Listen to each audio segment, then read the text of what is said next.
నమస్తే. కన్యా లగ్నం ఈ సంవత్సరం ఏ విధంగా ఉంటుందో మనం గమనిద్దాం.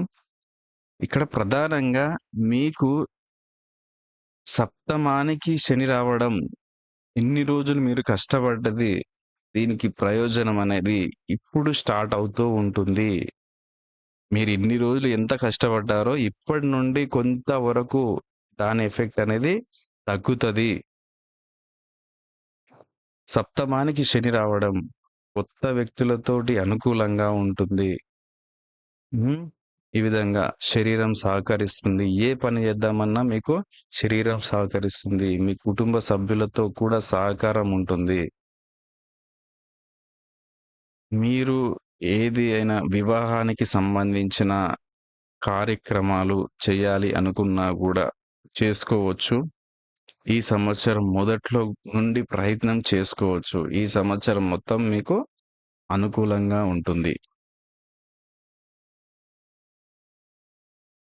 వృత్తి, ఉద్యోగంలో జాగ్రత్త అవసరం. ఎప్పుడు అంటే మే 15 నుంచి మొత్తం ఈ మళ్ళీ ఉగాది వరకు వృత్తి, ఉద్యోగంలో జాగ్రత్త ఖచ్చితంగా కొంచెం ఇబ్బందికరంగా కనబడుతుంది. అదేవిధంగా ఎవరితో అయినా మాట్లాడే ముందు మాటలు జాగ్రత్తగా మాట్లాడడం, చేతిలో ధనం లేకపోవడం, ధన చలామణి ఇబ్బంది అవ్వడం, సంవత్సరం మొత్తంలో నేను చెప్తున్నాను. ధన చలామణికి ఇబ్బంది కలగడం, అప్పులు అప్పుల విషయంలో జాగ్రత్త.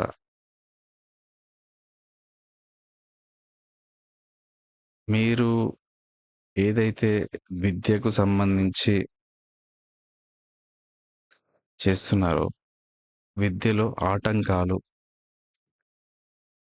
ఈ సంవత్సరం విద్యకు సంబంధించిన ఉంటుంది.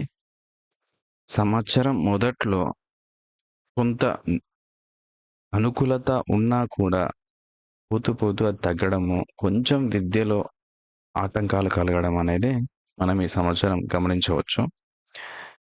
ప్రధానంగా హ్మ్, ఇక్కడ గురువుకి, గురుగ్రహానికి శాంతి చేసుకుంటే మీకు అనుకూలంగా మారడం అనేది ఈ సంవత్సరం చూడవచ్చు మనం.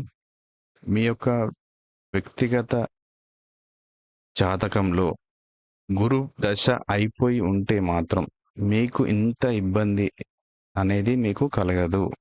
మీ యొక్క వ్యక్తిగత జాతకంలో గురు దశ ఉన్నదా? అయిపోయిందా? అని తెలుసుకున్న తర్వాత మీరు దాని యొక్క ప్రభావం ఎంత ఉంటుంది అని మీరు గమనించవచ్చు. మీ యొక్క లగ్నము మీకు తెలియదు అనుకున్నప్పుడు మీ యొక్క date of birth, time of birth, place of birth అనేది మీరు కామెంట్‌లో తెలియజేస్తే, దానికి సంబంధించి మీది ఏ లగ్నము అనేది మేము తెలియజేస్తాము. Thank you.